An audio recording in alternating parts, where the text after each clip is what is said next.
Right breaking చూస్తున్నాం. Kaleshwaram commission ముందు విచారణకు మాజీ మంత్రి హరీష్ రావు మరి కాసేపట్లో హాజరు కానున్నారు.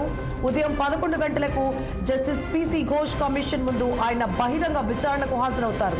మేడిగడ్డ ప్రాజెక్టుల అవకతవకల వ్యవహారంలో ఆయన్ని justice PC Ghosh cross examination చేస్తారు.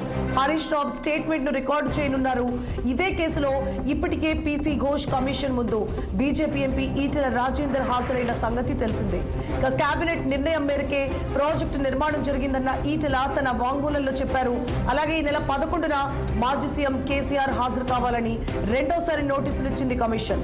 కాళేశ్వరం ప్రాజెక్టు నిర్మాణంపై కాంగ్రెస్ ప్రభుత్వం తప్పుడు ప్రచారం చేస్తోందంటూ బీఆర్ఎస్ మండిపడుతోంది. ఈ క్రమంలో తెలంగాణ భవన్లో పవర్ పాయింట్ ప్రెజెంటేషన్ సైతం చేశారు హరీష్ రావు.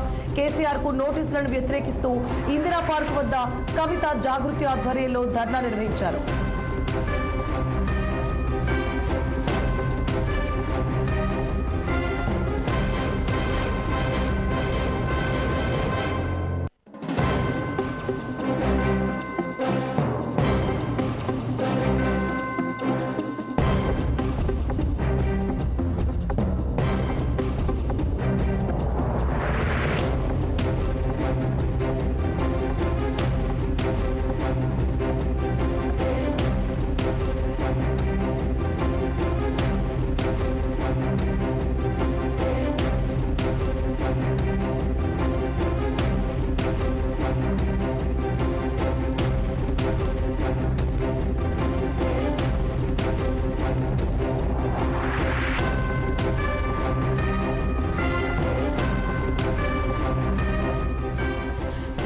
కాళేశ్వరం కమిషన్ ముందు విచారణకు మాజీ మంత్రి హరీష్ రావు మరి కాసేపట్లో హాజరు కానున్నారు.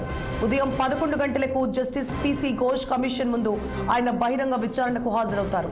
మేడిగడ్డ ప్రాజెక్టుల అవకతవకల వ్యవహారంలో ఆయన్ని justice PC Ghosh cross examination చేస్తారు. హరీష్ రావు స్టేట్మెంట్ ను రికార్డు చేయనున్నారు. ఇదే కేసులో ఇప్పటికే పీసీ ఘోష్ కమిషన్ ముందు బీజేపీ ఎంపీ ఈటెల రాజేందర్ హాజరైన సంగతి తెలిసిందే. కేబినెట్ నిర్ణయం మేరకే ప్రాజెక్టు నిర్మాణం జరిగిందన్న ఈటెల తన వాంగ్మూలంలో తెలియజేశారు. అలాగే ఈ నెల 11న మాజీ సీఎం కేసీఆర్ హాజరు కావాలని రెండోసారి నోటీసులు ఇచ్చింది కమిషన్. కాళేశ్వరం ప్రాజెక్టు నిర్మాణంపై కాంగ్రెస్ ప్రభుత్వం తప్పుడు ప్రచారం చేస్తోందంటూ బీఆర్ఎస్ మండిపడుతోంది. ఈ క్రమంలో తెలంగాణ భవన్లో పవర్ పాయింట్ ప్రెజెంటేషన్ చేశారు హరీష్ రావు.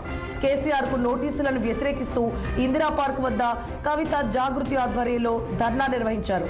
ఇదే అంశానికి సంబంధించి మరింత సమాచారాన్ని మా political bureau chief Ram phone లో అందిస్తారు. రామ్, గుడ్ మార్నింగ్ సువర్ణ. ఇవాళ కాళేశ్వరం కమిషన్ ముందు మర్కాసపట్లో మాజీ మంత్రి బీఆర్ఎస్ పార్టీ సీనియర్ నేత హరీష్ రావు హాజరు కానున్నారు. సరిగ్గా 11:30 గంటల సమయంలో కమిషన్ చైర్మన్ పీసీ ఘోష్ ఆధ్వర్యంలో జరుగుతున్న బహిరంగ విచారణకు ఆయన హాజరవుతారు. అయితే ఆయన ఇప్పటికే పీసీ ఘోష్ కమిషన్ గత కొన్ని నెలలుగా కాళేశ్వరం ప్రాజెక్ట్ లోని మేడిగడ్డ అన్నారం సుందర ప్రాజెక్ట్ ఏదైతే నిర్మించారో, ముఖ్యంగా మేడిగడ్డలో 2-3 పిల్లర్స్ కుంగుపాటు జరిగాయి. ఆ కుంగుపాటు జరిగిన దానిపైన రాష్ట్రంలోని కాంగ్రెస్ ప్రభుత్వం అధికారంలోకి వచ్చి ముఖ్యమంత్రిగా రేవంత్ రెడ్డి బాధ్యతలు చేపట్టాక కాళేశ్వరం ప్రాజెక్టు నిర్మాణంలో జరిగిన అవకతవకలపై పీసీ ఘోష్ ఆధ్వర్యంలో కమిషన్ ఇన్వెస్టిగేషన్ తెలిసింది. ఈ విషయం ఇప్పటికే అనేక మంది సంబంధిత అధికారులని, నిర్మాణ సంస్థలు భాగస్వామ్యమైన ప్రతి ఒక్కరిని కూడా దాదాపు 100 మందిని పీసీ ఘోష్ కమిషన్ బహిరంగ విచారణ, తర్వాత డైరెక్ట్ గా ఇండైరెక్ట్ గా విచారణ చేసిన విషయం తెలిసిందే. తాజాగా గత నెల 19వ తేదీన మాజీ ముఖ్యమంత్రి కేసీఆర్ కు మాజీ మంత్రి హరీష్ రావు, అప్పటి ఆర్థిక శాఖ మంత్రిగా పనిచేసిన ఈటెల రాజేందర్ ముగ్గురు కూడా నోటీసులు ఇచ్చింది. ఇప్పటికే ఈటెల రాజేందర్ కమిషన్ ముందు విచారణకు హాజరయ్యారు. ఆయన దాదాపు 40 నిమిషాల పాటు సాగిన విచారణలో పాల్గొని ఆయన వద్ద ఉన్న విషయాలన్నీ కూడా ఆయన చెప్పినట్టు మీడియాకు కూడా చెప్పడం జరిగింది. అప్పటి కేబినెట్ నిర్ణయం మేరకే ఈ ప్రాజెక్టు నిర్మాణం చేపట్టాము. అప్పుడు హరీష్ రావు ఆధ్వర్యంలో సబ్ కమిటీలో కూడా ప్రస్తుతం ఉన్న మంత్రి తుమ్మల నాగేశ్వరరావు, నేను కూడా సబ్ కమిటీలో ఉన్నాను. కాళేశ్వరం కార్పొరేషన్ కూడా ఏర్పాటు చేయండి నిధుల సమీకరణ కోసం. అంచనా వ్యయాలు మాత్రం ప్రాజెక్ట్స్ కట్టుకుంటూ పెరిగాయి తప్ప ఇంకా ఇతర ఏం లేదంటే ఆయన చెప్పడం జరిగింది. అయితే ఇవాళ కమిషన్ ముందు హాజరవుతున్న బీఆర్ఎస్ పార్టీ సీనియర్ నేత మాజీ మంత్రి హరీష్ రావు కూడా తెలంగాణ భవన్ లో పవర్ పాయింట్ ప్రదర్శించారు. కాళేశ్వరంపై కాంగ్రెస్ పార్టీ ప్రభుత్వం చేస్తున్న తప్పుడు ప్రచారాన్ని వ్యతిరేకిస్తూ ఖండిస్తూ ఆయన పవర్ పాయింట్ ప్రజెంటేషన్ చేయడం జరిగింది. దాంతో పాటు ఎమ్మెల్సీ కవిత కూడా జాగృతి ఆధ్వర్యంలో కేసీఆర్ కు కాళేశ్వరం కమిషన్ నోటీసులు ఇవ్వడాన్ని నిరసిస్తూ భారీ ధర్నా కూడా చేపట్టింది. కాబట్టి ఈ నెల 11వ తేదీన మరోసారి కమిషన్ ముందు హాజరు కావాలని చెప్పి కేసీఆర్ కు మళ్ళీ నోటీసు ఇవ్వడం జరిగింది. ఏదేమైనా ఈ అన్ని పరిణామాలు ఒకంత ఉంటే మా ప్రస్తుతం ఉన్న మంత్రి తుమ్మల నాగేశ్వరరావు తాజాగా మీడియా సమావేశం పెట్టి కొంత సంచలన వ్యాఖ్యలు చేశారు. కేబినెట్ ముందుకు కాళేశ్వరం ప్రాజెక్టు చర్చ రాలేదు, అదంతా ఏకపక్షంగా జరిగింది. కేసీఆర్ ఏకపక్షంగా నిర్ణయం తీసుకున్న వల్లే కాళేశ్వరం ప్రాజెక్టు నిర్మాణం జరిగిందని చెప్పడం జరిగింది.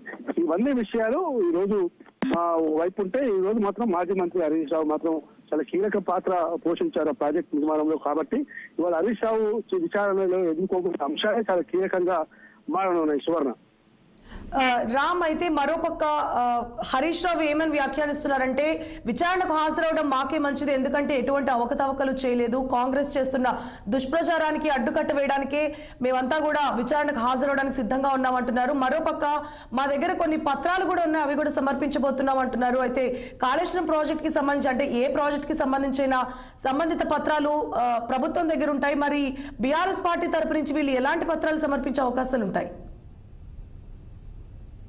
అప్పుడు బీఆర్ఎస్ ప్రభుత్వం అప్పుడు ముఖ్యమంత్రి కేసీఆర్ ఆధ్వర్యంలో జరిగిన రాష్ట్ర ప్రభుత్వం కాబట్టి రాష్ట్ర ప్రభుత్వంలో ఈయన కూడా మంత్రిగా ఉన్నాడు. అప్పుడు ప్రతి క్యాబినెట్ సంబంధించిన అంశాలకు సంబంధించిన ఎజెండా విషయాలు కూడా ప్రతి మంత్రికి నోటు ఇవ్వాలి కాబట్టి ఆ నోటు సంబంధించిన పత్రాలు తర్వాత కాళేశ్వరం ప్రాజెక్టు కోసం అక్కడే ఎందుకు మేడిగడ్డ వద్దనే ఎందుకు చేపట్టాల్సి వచ్చింది, తుమ్మిడిగడ్డ ఇది కాదని ఏదైతే కాంగ్రెస్ ప్రభుత్వం చెప్తున్న తుమ్మిడిగడ్డ వద్ద చేపట్టకుండా మేడిగడ్డ వద్ద ఎందుకు చేపట్టారని చెప్తుందో అట్లు దానికి సంబంధించిన సిడబ్ల్యూసీ కీలక సిడబ్ల్యూసీ అనుమతుల పత్రాలు కానీ, మహారాష్ట్ర ప్రభుత్వం అభ్యంతరం తెలిపిన పత్రాలు కానీ, ఇతర సంస్థలు ఇచ్చిన క్లియరెన్స్ పత్రాలు ఇవన్నీ కూడా మా వద్ద ఉన్నాయి. మా వద్ద ఉన్న డాక్యుమెంట్లు అన్ని కూడా కమిషన్ ముందు సమర్పిస్తాము.